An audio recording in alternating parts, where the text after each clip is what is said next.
Au nom de Jésus, on va prier pour la parole. On va s'élever pour prier pour la parole que nous voulons écouter. Nous voulons aussi dire un grand merci au groupe. Parce qu'aujourd'hui, c'était merveilleux. Vraiment que le Seigneur vous bénisse. Bien-aimé dans le Seigneur, lève ta main droite. Dis à Dieu, Seigneur, parle-moi. Seigneur, laisse que ces instants où nous voulons écouter ta parole, que ta parole me fasse du bien. Au nom de Jésus, nous prions. Alléluia. Seigneur, Dieu, merci pour ce matin. Merci Jésus encore pour la vie. Merci pour ces temps, Seigneur Jésus-Christ. Mon Dieu.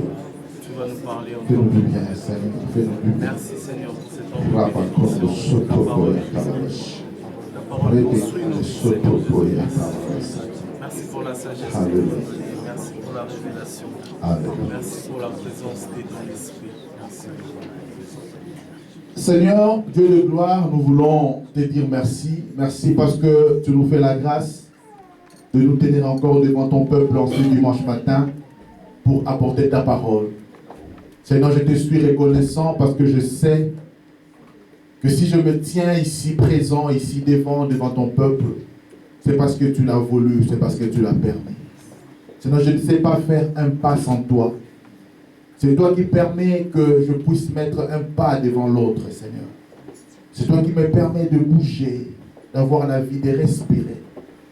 C'est dans ce matin, alors que je me tiens devant ton peuple, je comprends le privilège que j'ai, mais je réalise aussi la responsabilité qui est la mienne.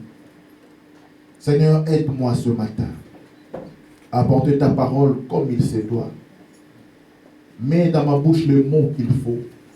Donne-moi l'attitude qu'il faut afin que la parole soit transmise sans ambiguïté, clairement et simplement. Et que cela prenne place dans le cœur de ton peuple. Et que surtout, que cela apporte la vie dans le cœur de ton peuple. Au nom de Jésus, nous avons prié. Amen. Amen. Je voudrais que nous restions debout, s'il vous plaît. On va prendre nos Bibles. Si tu as ta Bible, lève-la, s'il te plaît. Fais-moi voir ta Bible. Il se peut que c'est dans ton téléphone, c'est dans ton smartphone, dans ta tablette. Lève ça, s'il te plaît, et répète ces paroles après moi. Dis, je crois que la Bible est la parole de Dieu. Je crois que la Bible est la parole de Dieu. Je crois que je suis ce qu'elle dit que je suis. Je crois que je suis ce qu'elle dit que je suis. Je serre la parole de Dieu dans mon cœur. Je serre la parole de Dieu dans mon cœur. Pour ne pas pécher contre Dieu. Pour ne pas pécher contre Dieu. La parole de Dieu est une lampe à mes pieds. La parole de Dieu est une lampe à mes pieds. Et une lumière sur mon sentier. Et une lumière sur mon sentier. À l'écoute de la parole de Dieu en ce jour. À l'écoute de la parole de Dieu en ce jour. Je crois que ma vie sera transformée en bien. Je crois que ma vie sera transformée en bien. Je le dis parce que je le crois. Je le dis parce que je le crois. Au nom de Jésus. Au nom de Jésus. Amen. Amen. Amen. Amen. Est-ce que tu peux acclamer le Seigneur, le Dieu de gloire? Gloire à Dieu. Gloire à Dieu. Je voudrais nous inviter, alors que nous sommes debout, à ouvrir nos Bibles dans Marc chapitre 5, verset 27. Je vais vous proposer deux portions des Écritures ce matin. Marc chapitre 5, verset 27. Et nous lirons aussi Luc chapitre 1, du 26e verset jusqu'au verset 38e. Marc chapitre 5, verset 27. Je vous dis de lire Marc chapitre 5, verset 27 parce que c'est de là que nous avons tiré le thème de ce matin ou de ces séries de messages que je vais apporter aujourd'hui, mercredi et vendredi. Marc 5, verset 7, il est écrit: ayant entendu parler de Jésus,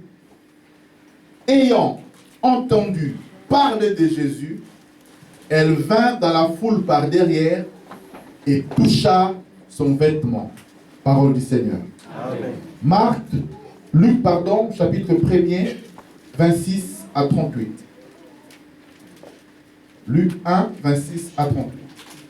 Au 6e mois, l'ange Gabriel fut envoyé par Dieu dans une ville de Galilée appelée Nazareth, auprès d'une vierge fiancée à un homme de la maison de David, nommé Joseph. Le nom de la vierge était Marie. L'ange entra chez elle et dit, « Je te salue, toi à qui une grâce a été faite. Le Seigneur est avec toi. » Troublée par cette parole, Marie s'est demandé ce qu'elle pouvait signifier, une telle salutation. L'ange lui dit, « Ne crains point, Marie, car tu as trouvé grâce devant Dieu. Et voici, tu deviendras enceinte, et tu enfanteras un fils, et tu lui donneras le nom de Jésus. Il sera grand et sera appelé fils du Très-Haut. Et le Seigneur Dieu lui donnera le trône de David, son père. Il régnera sur la maison de Jacob éternellement, et son règne n'aura point de fin. » Marie dit à l'ange, « Comment cela se fera-t-il, puisque je ne connais point d'homme ?» L'ange lui répondit, « Le Saint-Esprit viendra sur toi, et la puissance du Très-Haut te couvrira de son ombre. C'est pourquoi le Saint-Enfant qui naîtra de toi sera appelé Fils de Dieu. Voici Élisabeth, ta parente, a conçu, elle aussi, un fils en sa vieillesse. Et celle qui était appelée stérile est dans son 6e mois. Car rien n'est impossible à Dieu. Car rien n'est impossible à Dieu. Marie dit, « Je suis la servante du Seigneur, et qu'il me soit fait selon ta parole. » Et l'ange la quitta. Merci d'acclamer pour la parole de Dieu. Je disais d'acclamer pour la parole de Dieu. Nous devons acclamer pour la parole plus que nous acclamons pour le sang. Si nous acclamons pour le sang, nous devons faire mieux que ça pour la parole de Dieu. Gloire à Jésus. Merci de prendre place. Merci de prendre place. Je te dérange si je te demande de saluer ton voisin une fois de plus et tu lui dis, écoute bien cette parole ce matin. Come on. Écoute bien cette parole ce matin. Gloire à Dieu. Je suis heureux de revoir certains visages. Amen. Ça me fait, je ne peux pas citer leur nom. Alléluia. Mais ça me fait énormément plaisir. Que le Seigneur soit loué. Amen. Le dimanche passé, je posais la question pour savoir qui avait béni l'église avec tant de stylos.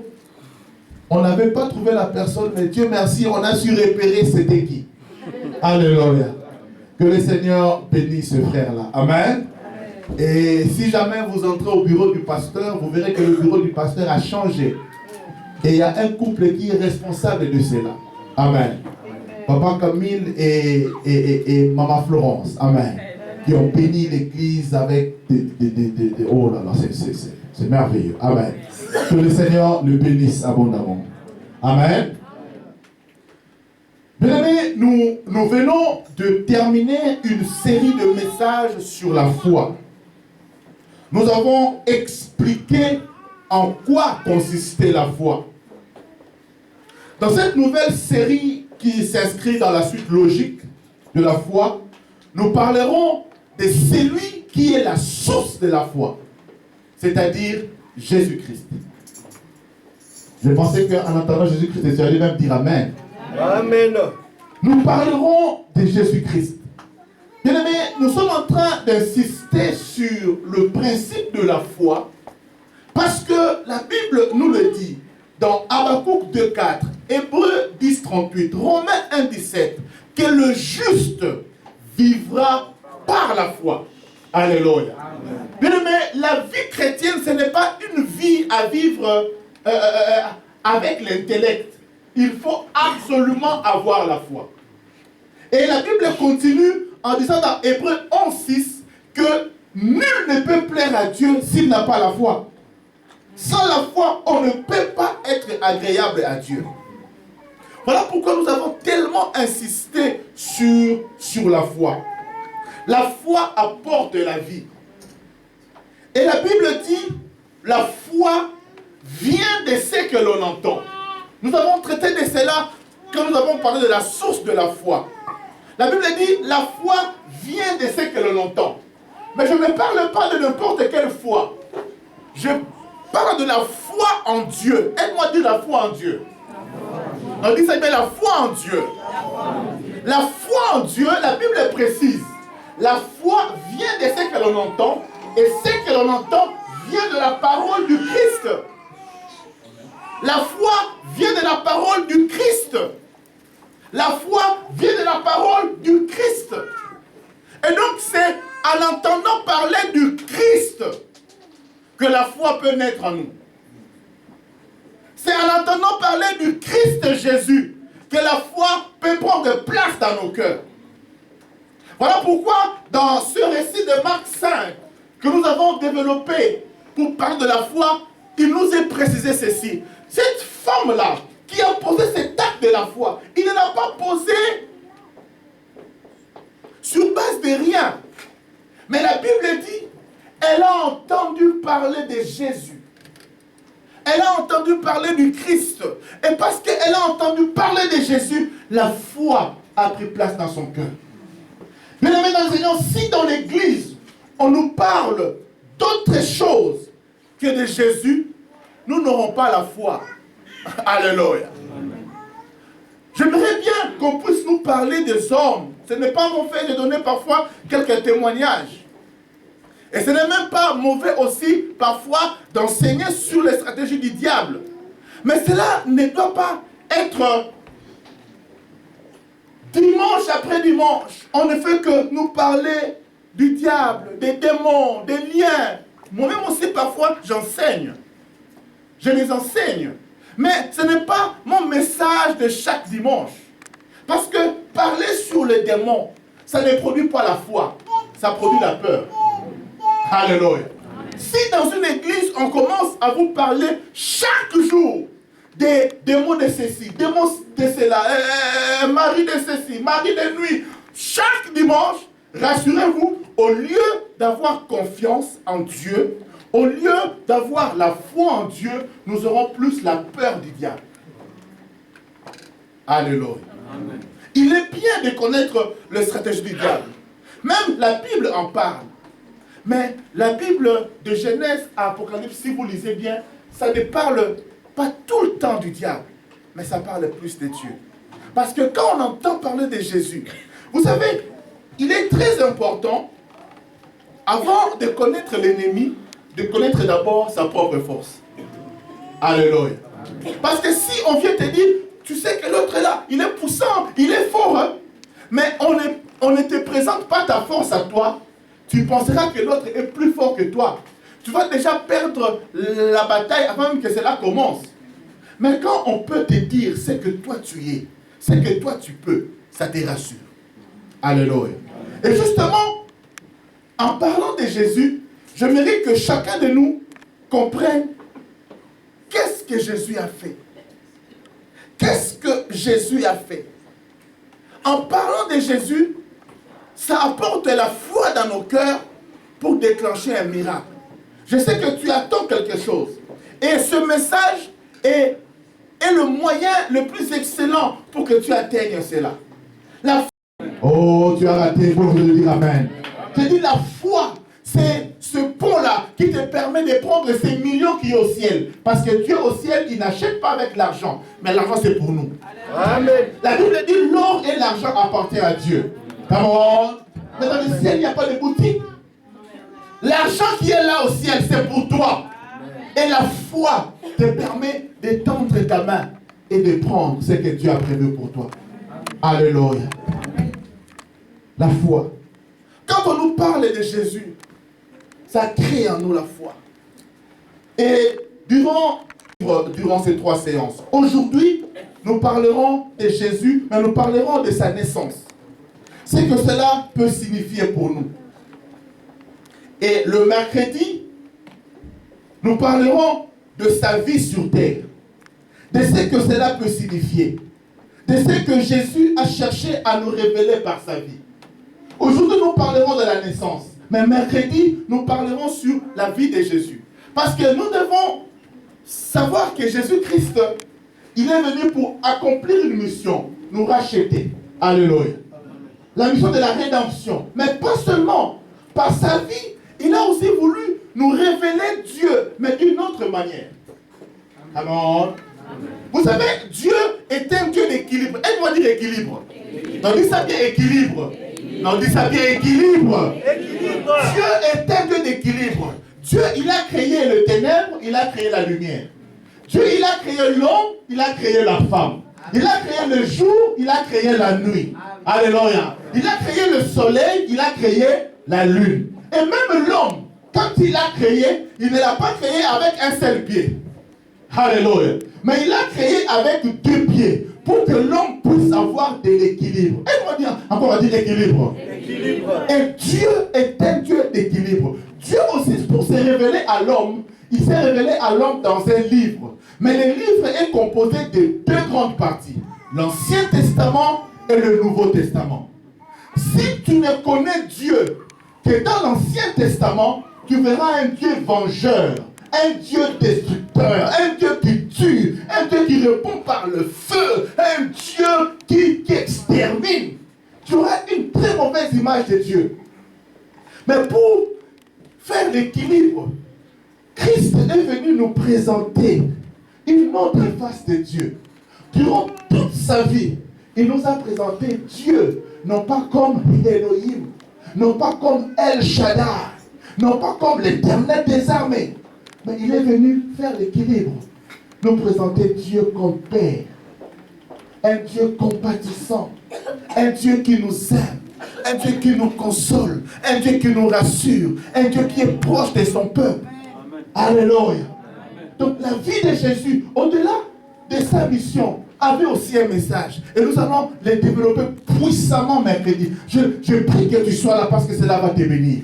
Alléluia. Et vendredi, au cours de la nuit de prière, nous parlerons de la mort et de la résurrection de Jésus. Oh, je prie le Seigneur que durant la nuit de prière de ce vendredi, que tout ce qui est mort à toi puisse ressusciter. Si Christ a ressuscité, toi aussi tu ressusciteras. Oh, quelqu'un ne m'a pas entendu. Je dis, si Christ a ressuscité, tu ressusciteras aussi. Et nous allons voir quelle est la signification de la mort et de la résurrection de Jésus. Quels sont les avantages que nous avons dans cette mort et dans cette résurrection. Alléluia. Bien-aimés, le but de ces 3 messages, il y en a 3. Découvrir et comprendre l'œuvre parfaite, grandiose, excellente de Jésus-Christ en notre faveur, pour notre rédemption. Découvrir et comprendre l'amour de Dieu. Enfin, découvrir et comprendre notre identité et notre position en Christ. Découvrir et comprendre notre identité et notre position en Christ. Ce matin donc, je vais commencer par la naissance de Jésus. Qu'est-ce que cela peut signifier?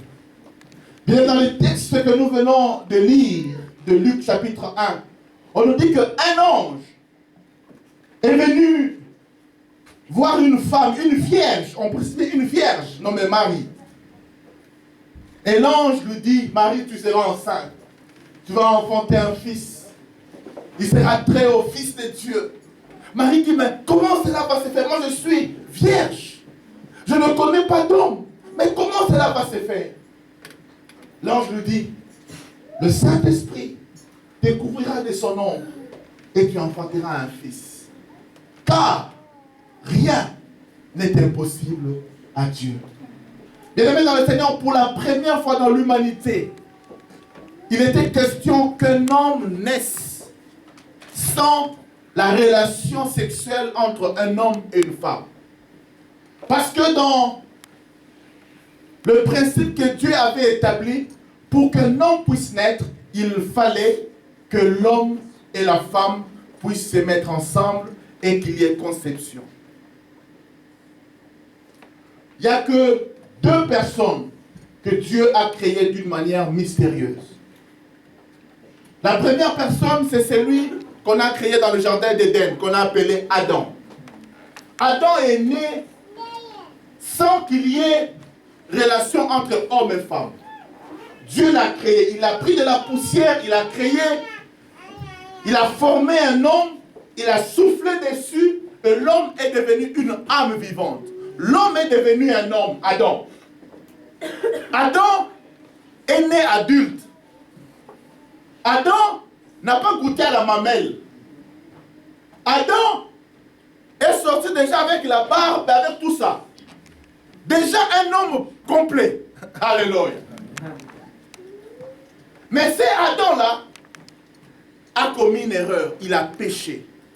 Alors que Dieu l'avait créé pour dominer.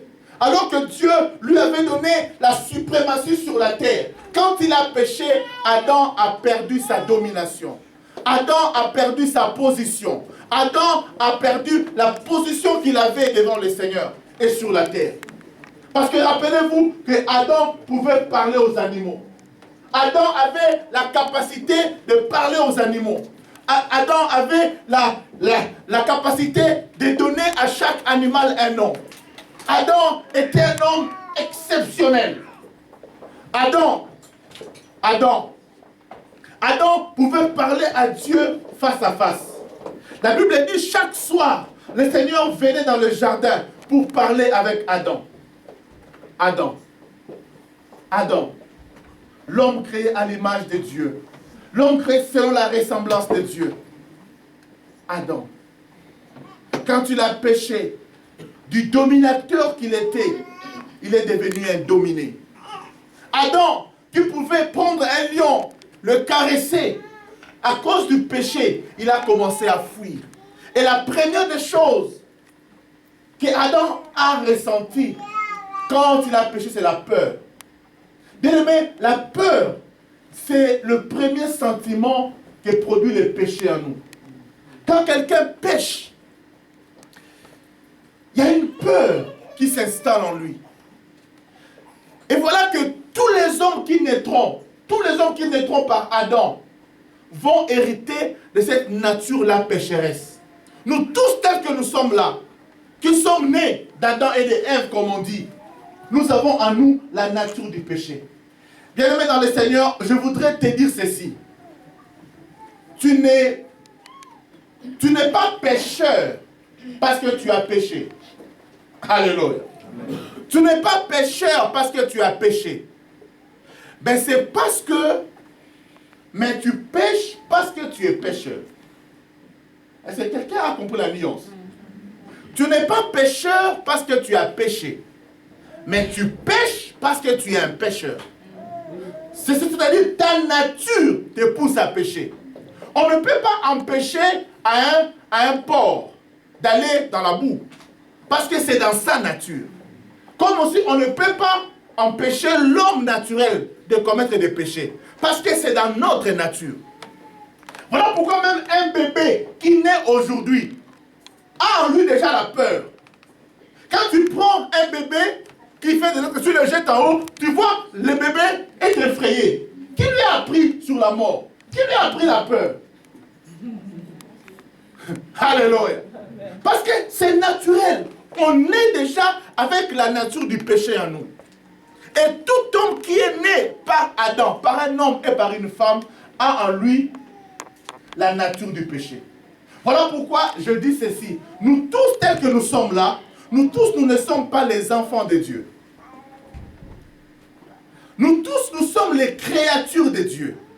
Les musulmans sont des créatures de Dieu. Les bouddhistes sont des créatures de Dieu. Parce que le diable n'a créé personne. Nous tous sur la terre, nous sommes les créatures de Dieu. Mais nous tous, nous ne sommes pas les enfants de Dieu.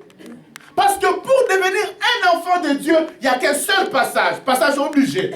C'est de recevoir Jésus dans sa vie. Amen. Je suis désolé, quelqu'un me traitera d'extrémiste. Mais laisse-moi te dire, si quelqu'un n'a pas reçu Jésus dans sa vie, il n'est pas un enfant de Dieu.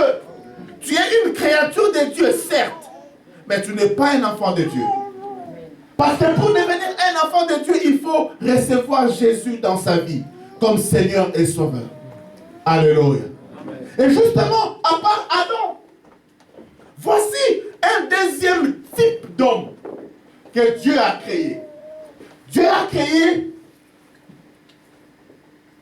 permettez-moi l'expression, Dieu a créé le second Adam. La Bible l'appelle d'ailleurs le dernier Adam. Ça dit un autre type d'homme qui lui est né certes par la voix d'une femme, mais pas par la relation d'une femme et d'un homme. Il s'agit de Jésus. Alléluia. Amen. Je disais, il s'agit de Jésus. Il est né, non pas parce qu'un homme et une femme se sont rencontrés, mais il est né par une femme, mais sans l'intervention d'un homme. Mais la Bible dit, l'ombre du Saint-Esprit est passée sur Marie. L'ombre du Saint-Esprit est passée sur Marie et ça l'a fécondée.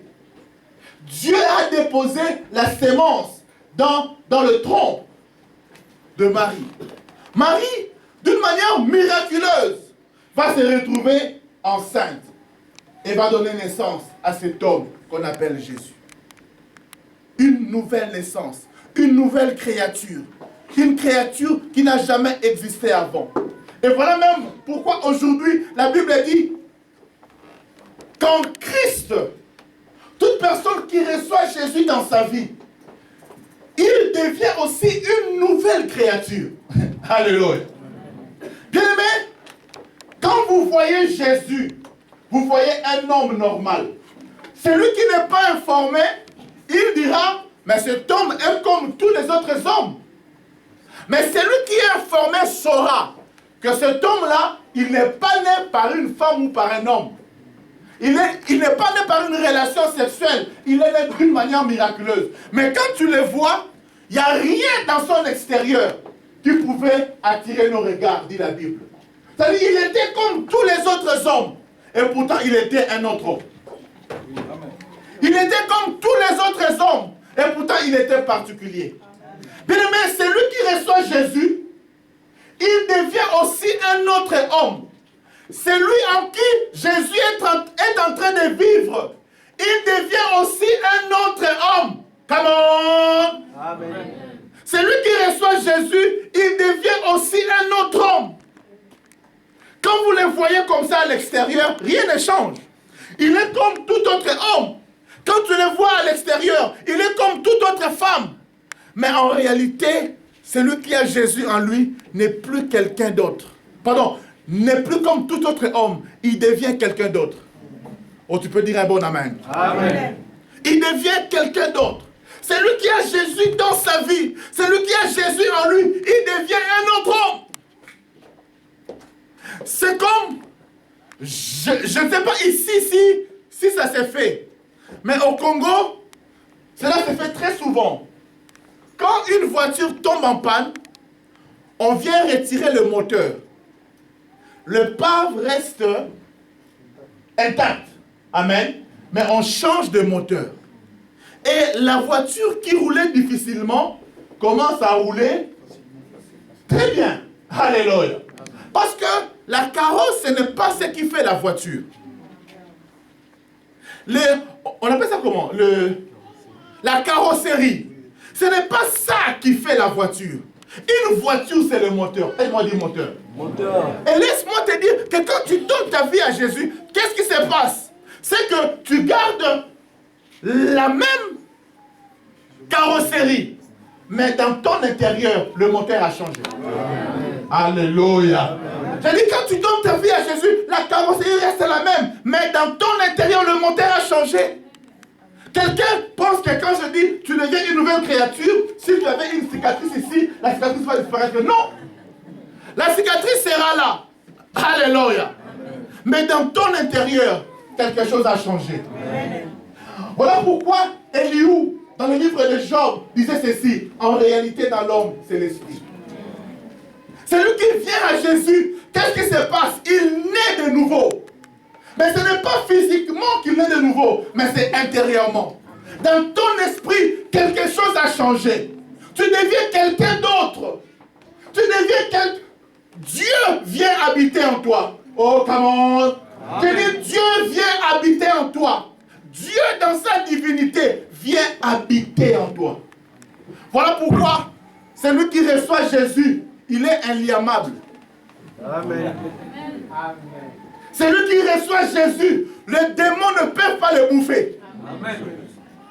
Quand on dit généralement, les sorciers l'ont mangé. Ils ont mangé quoi? La chair. Non. Alléluia.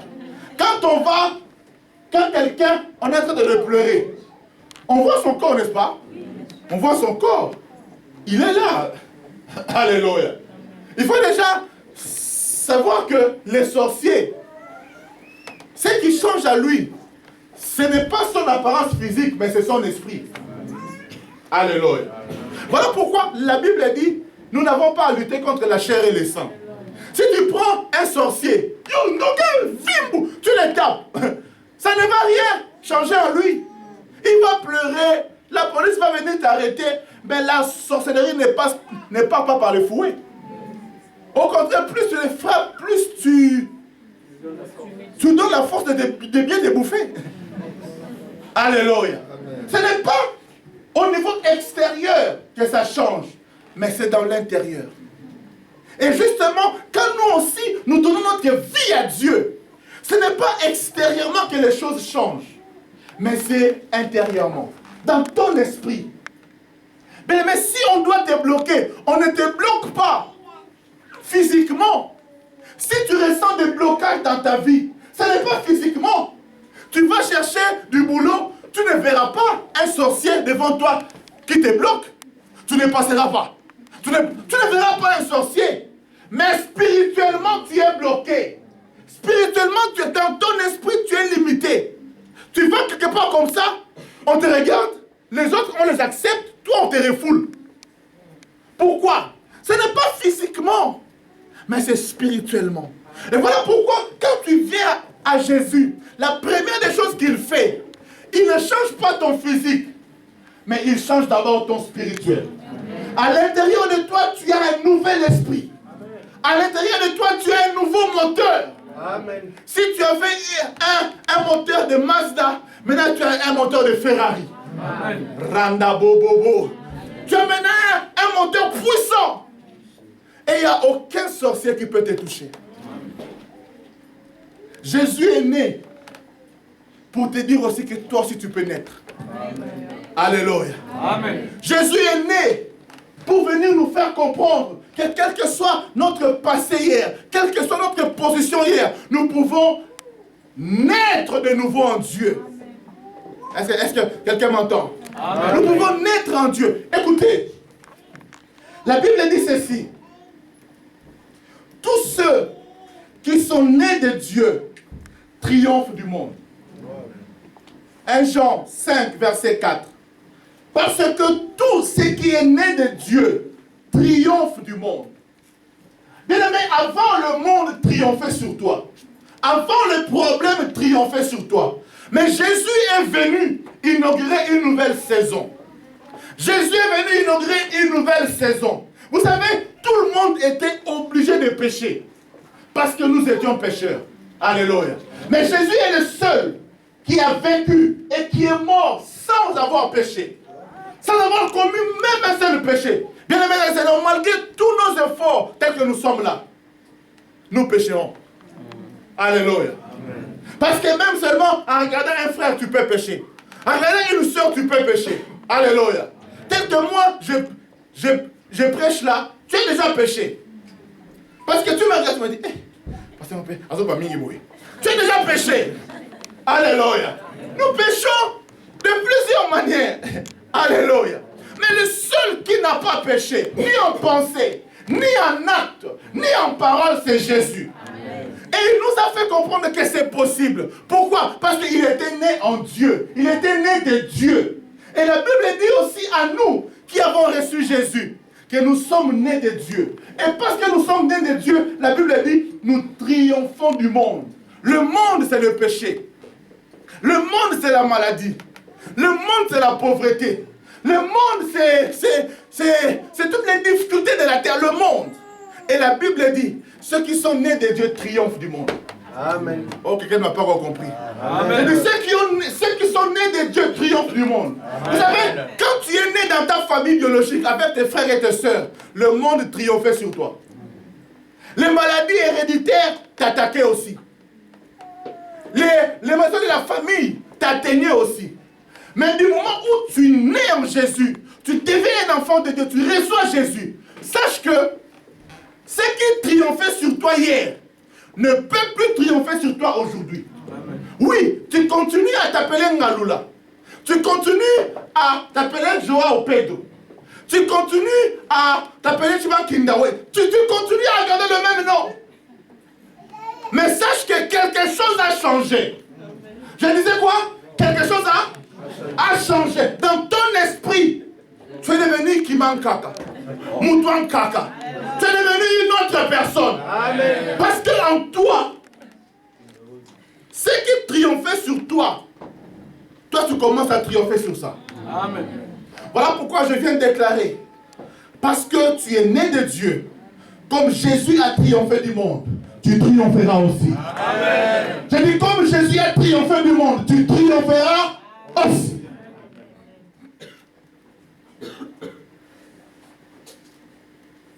Quelque chose d'extraordinaire. Je vais peut-être continuer un peu à parler de la naissance le mercredi. Parce que je vois l'heure qui défile. Laisse-moi dire ceci. La naissance de Jésus, si tu peux retenir quelque chose ce matin, retiens ceci. La naissance de Jésus nous explique aussi quelque chose. Que quelle que soit la condition dans laquelle tu es né, Dieu peut t'élever demain. Amen. Dis-moi un bon amen que j'explique. Donne-moi un bon amen que j'explique. Vous savez pour qui nous sommes là ce matin? Dans le monde entier, aujourd'hui dimanche, si tu verras, il y a des églises même de 15 000 personnes partout au monde. Ils se réunissent pour qui? Pour qui? Jésus. Aujourd'hui, quand on dit 2016, c'est par rapport à qui? Sa naissance. Par rapport à la naissance de Jésus. Il a marqué l'histoire de l'humanité. Que tu sois bouddhiste, que tu sois musulman, que tu sois les gens de Tataonda, je ne sais pas de qui. Tout le monde. Kimbang. Tout le monde, c'est 2016. Même si tu essaies de créer ton année à toi, mais ton année sera toujours comparée à l'année de Jésus. Jésus a marqué l'humanité et continue à marquer l'humanité. Il n'y a pas un homme qui a marqué l'humanité comme Jésus. Il n'y a pas un homme qui a marqué l'humanité comme Jésus. Partout où tu iras, on te parlera de Jésus. Même quand tu vas voir le sorcier, il te dira, tu seras prospère en 2018. Alors qu'il ne sait pas que le 2018 là qu'il dit, c'est par rapport à Jésus. Mais laisse-moi te dire, cet homme qu'on est en train d'élever partout au monde, je peux te dire comment est-ce qu'il est né. Il est né dans un mangeoire. Il est né là où les brebis mangent. Quand il devait naître, il n'y avait pas de maternité. Il n'y avait pas des hôtels 5 étoiles pour que cet enfant-là puisse aller naître. Mais il est né dans une condition déplorable. Jésus est né dans une condition misérable. L'homme qu'on célèbre aujourd'hui, Jésus qu'on élève aujourd'hui, il est né dans une condition pas possible. Il est né là où les brebis naissent. Bien-aimé dans le Seigneur, laisse-moi te dire, quelle que soit la condition dans laquelle tu es né, cela ne dit pas que tu finiras comme ça. Amen. Jésus est venu dire à quelqu'un, ne regarde pas comment est-ce que tu es né, mais sache qu'avec Dieu, tu peux naître petit, mais finir grand. J'ai dit, tu peux naître petit, mais finir grand. Tu peux commencer petit, mais finir grand. Tu peux commencer avec rien, mais finir avec beaucoup. Est-ce que quelqu'un m'entend ce matin? Est-ce que je parle à quelqu'un ce matin? Dieu, avec Jésus, nous démontre que quelle que soit ta condition de naissance, il peut changer le courant de ta vie. Si Jésus nous le célébrons aujourd'hui, je prophétise sur quelqu'un, on te célébrera aussi. Dans ta famille, on te célébrera aussi. Dans ton quartier, on te célébrera aussi. Il se peut que tu es né quelque part où rien n'allait. Dans ta famille, personne ne réussissait. Dans ta famille, personne n'émergeait. Dans ta famille, personne ne perçait. Dans ta famille, tout le monde était en train de faire le rond-point. Mais ça, c'était avant que tu reçoives Jésus. Maintenant que tu as reçu Jésus. Vous savez, quand on commence parfois comme si de rien n'était. Les Guinéens disent ndeti. Alléluia. C'est-à-dire, quand tu reçois Jésus, c'est comme si apparemment rien n'a changé. Alors que, j'ai dit alors que tout a changé. La naissance de Jésus. Jésus pouvait choisir de naître dans une très bonne maternité. On dit une maternité ou une maternité? Une. Dans une très belle maternité. Il pouvait choisir de naître dans une très belle maternité. Mais Jésus a accepté. Vous savez, tout ce que Jésus a fait est prophétique. Come on. Amen. La vie de Jésus est prophétique. Quand nous continuerons à parler de Jésus, tu comprendras que tout acte que Jésus faisait était prophétique. Parce que la Bible dit, Dieu ne fait rien sans but. Il fait toutes choses pour un but. C'est-à-dire, dans tout ce que Jésus faisait, il y avait un message derrière. Et le fait qu'il ait choisi de naître dans des conditions difficiles, c'était pour faire comprendre à quelqu'un qu'il se peut que tu peux naître dans des conditions difficiles, mais ne te limite pas là. Bien aimé, ce n'est pas parce que ta mère vendait les beignets que toi aussi tu vendras des beignets. Oh. Je change de côté. J'ai dit ceci. Ce n'est pas parce que ta mère vendait des beignets que toi aussi tu vendras des beignets. Amen. Ah, j'ai dit, ce n'est pas parce que ton père était mécanicien que toi tu seras mécanicien. Amen. Je reste ici. J'ai dit, Dieu est capable, quelle que soit la manière dont tu as commencé, de te bénir aussi, de te lever aussi. Dieu est capable, Yaya. Et d'ailleurs, la spécialité de Dieu, la Bible dit, il prend l'indigent de la poussière. Oh mon Dieu. Il ne prend pas l'indigent du premier étage. Parce que les gens diront que mais si tu es là, c'est parce que nous, on t'a aidé à être au premier étage.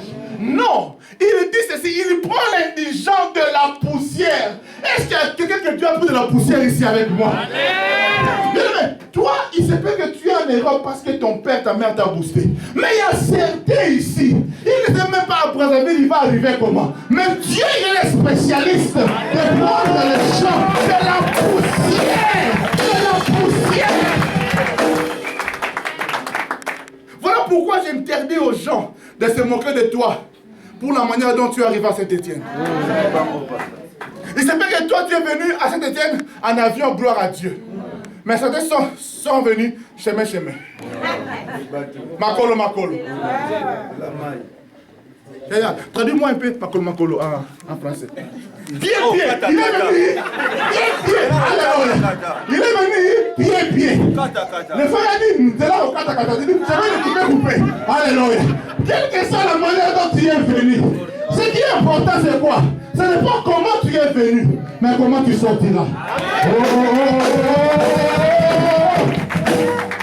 Ce qui est important, ce n'est pas comment tu es venu. Jésus-Christ est né, est venu misérable, mais il est sorti roi des rois. Il est sorti Seigneur des seigneurs. Je vous dis, ce matin, tu es entré clando, mais tu sortiras l'Ifalas. Tu sortiras avec un autre statut. Peu importe la manière dont tu commences, il ne faut jamais se moquer de quelqu'un à cause de son présent. Parce que Dieu est capable. Vous savez, à chacun de nous, il y a un être caché. Elle m'a dit être caché. Être caché. Dans le bébé Jésus. Dans le bébé Jésus. Tu voyais un bébé qui pleure comme... Tu te dis, mais un bébé normal. Non. Dans le bébé qui pleure, c'est cache le roi des rois. Oh mon Dieu. Dans le bébé qui pleure, c'est cache le roi des rois. Que Dieu te donne la capacité de voir au-delà de ce que les hommes voient. Il faut que tu arrives à voir au-delà de ce que les hommes voient. Voilà pourquoi j'aime cet homme à la croix. J'aime cet homme à la croix. À la croix, il est avec Jésus. À la croix, il est crucifié ensemble avec Jésus. Il est crucifié comme tous les autres crucifiés. Jésus-Christ est en train de saigner du sang. Il est nu à la croix. Mais cet homme-là, ce voleur-là, a une révélation. Elle m'a dit révélation. A une révélation. Quand l'autre le critique, l'autre voleur dit ceci. Écoutez, il dit, oh Seigneur, souviens-toi de moi. Come on. Souviens-toi de moi. Quand tu seras où? Quand tu seras dans ton royaume. Maman, le voleur, qui l'a enseigné? Qui l'a prêché? C'était un voleur. Est-ce qu'il suivait l'enseignement de Jésus? Mais il a eu la révélation de voir ce que les autres n'ont pas vu. Il a eu la révélation de voir ce que les autres n'ont pas vu. Il a eu la révélation de voir ce que les autres n'ont pas vu. Amen. Souviens-toi, il voit un roi qui est nu à la croix. Il voit un roi qui est crucifié à la croix. Mais il dit, souviens-toi de moi quand tu seras au royaume. Yaya, ne regarde pas quelqu'un avec les yeux physiques, tu vas te tromper. Quand tu me vois comme ça, tu dis, aïe, que Dieu t'ouvre les yeux pour voir ce que je suis réellement. Amen. On vient dire à Bartimée, Bartimée, Jésus-Christ passe. Jésus-Christ passe. Mais quand Bartimée se met à crier, Bartimée était aveugle, il ne voyait pas. Mais au lieu d'appeler Jésus, il appelle Fils de David. En disant Fils de David, il dit à Jésus que tu es le roi. Amen. Amen. Mais on lui a dit que c'est Jésus qui passe. Mais quand lui il se met à crier, il n'appelle pas Jésus, mais il appelle Jésus par le nom de code. Fils de David. Fils de David. Vraiment. Fils de David. Jésus s'arrête. Il dit, mais qui est ce type qui m'appelle à ce nom-là? Vous savez, il y a des noms, dès qu'on t'appelle comme ça, même quand tu es ministre, quand tu marches comme ça avec tes gardes, mais quelqu'un t'appelle là-bas, pour Luiso. Alléluia. Ça dit, tu sais que ce nom-là, c'est seulement comme le dit par toi, 4. Alléluia. Alléluia. Ce n'est que les amis intimes qui peuvent t'appeler comme ça. Tu marches comme ça, tu vois. Boroba. C'est qui? Parce que ce nom-là, c'est pas tout le monde qui m'appelle comme ça. Tu dois, quand je suis entends, Fils de David, il dit, mais qui est cet homme qui comprend que je suis le Shiloh, que je suis l'héritier de David, que je suis le Messie? Qui est ce type? Jésus s'arrête, il le guérit. Alors qu'il n'avait pas des yeux, mais Bartimée a vu au-delà de ce que les hommes pouvaient voir. Amen. Je prie le Seigneur que ta vraie nature, qui est encore cachée, puisse commencer à se révéler. Amen. Dans ce message, je prie au nom de Jésus qu'avant la fin de 2016, la vraie nature qui est en toi. Tu sais que dans David, le berger, c'est caché un roi. Dans Hadassa, la petite orpheline, c'est caché Esther, la reine. Et dans Hadassa, l'orpheline, c'est caché la reine. Amen. Vous voyez comme ça Hadassa, orpheline, on l'élève chez Mardoché. Mais ce que tu ne sais pas, dans Hadassa, c'est cache Esther, la reine. Amen. En toi, les gens te regardent, tu n'as rien. Mais parce que tu es né de Jésus, parce que tu es né de Dieu, comme Jésus est né avec rien, mais il a fini avec beaucoup, toi aussi tu es né de rien, mais tu finiras avec beaucoup. Je vois le futur patron de Saint-Étienne.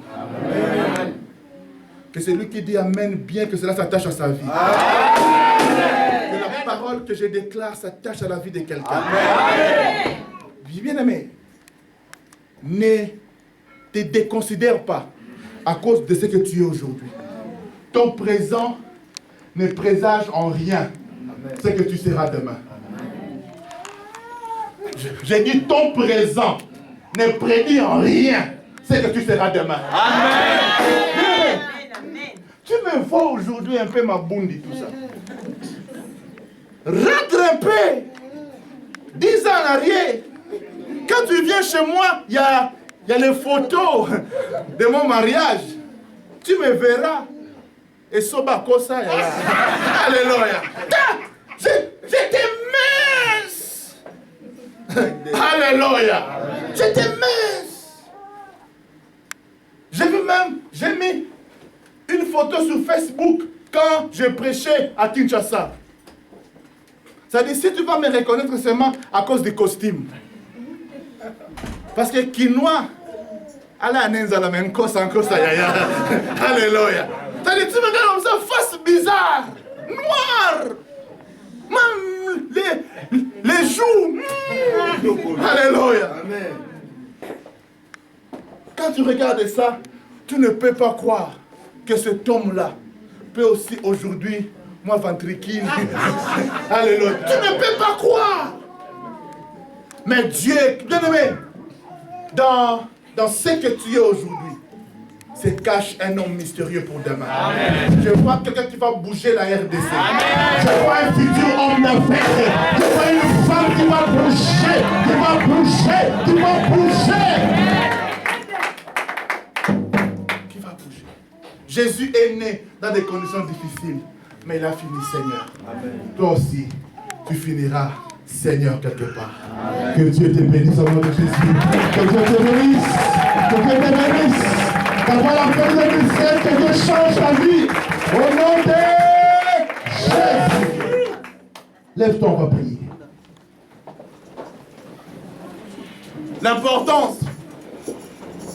L'importance, c'est d'avoir Jésus. Aide-moi un peu avant de prier. Regarde-moi ton frère ou ta soeur. Tiens-lui la main. Dis-lui, hey Jésus. Hey Jésus. Hey Jésus. Il y a une chanson qu'on chante en lingala, le temps que le musicien se mette d'accord.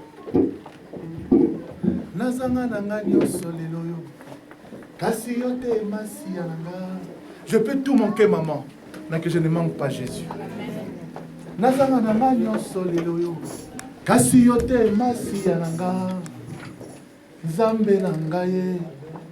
Alléluia. Amen. Bien, mais avant que le musicien puisse commencer à chanter, de la Côte d'Ivoire, du Cameroun, je ne sais pas d'où tu es né. Mais je voudrais te dire que le grand palais, les grands palaces, les grands hôtels ne sont pas faits seulement pour les autres, mais pour toi aussi. Amen. Tu es peut-être né dans le péché, mais le paradis est aussi réservé pour toi. Le plus important, c'est que Jésus change ta vie, change ta condition. Que Jésus soit dans ta vie. Voilà pourquoi par rapport à tout ce que tu as entendu ce matin, lève seulement tes mains. Je ne voudrais pas te donner les paroles à dire, mais s'il te plaît, ne reste pas silencieux. Dis un mot à Dieu au nom de Jésus. Alléluia. Commence à parler, commence à prier. Prie de tout ton cœur. Ne regarde pas ton voisin s'il prie ou s'il ne prie pas. Ce n'est pas ton affaire. Bien-aimé, ce que tu fais, c'est pour ton bien. Parle à Dieu, parle à Dieu, parle à Dieu. Parle à Dieu. Rabato de Soto,